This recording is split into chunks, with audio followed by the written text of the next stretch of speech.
C'est une marche dite de la colère contre la haute autorité de la communication.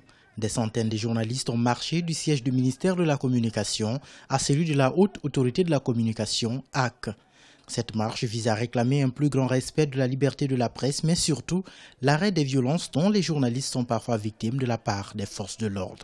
Nous demandons le départ de Martine Condé à la tête de cette autorité de la communication parce qu'on estime qu'aujourd'hui, toutes ces décisions qu'elle prenne à l'encontre de la presse, c'est pour sévir, c'est pour museler la presse. On est en train de mettre un point à ce qui concerne la liberté de la presse et je suis en train de dire non à tout cela parce que pour moi, on a atteint un niveau, on doit avancer, on ne doit pas reculer. On est là pour dire non aux gens qui pensent qu'on est des ennemis de cette République, qu'on n'est pas des ennemis.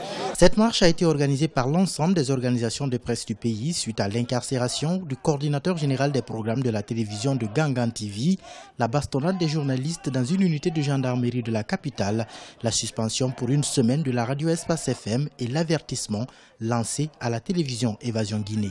On ne peut pas comprendre aujourd'hui qu'on s'acharne contre la presse, alors que la presse n'a aucunement rien fait.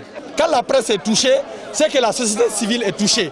Dans les conditions normales, même le gouvernement est concerné par la presse, parce que sans presse, pas de démocratie.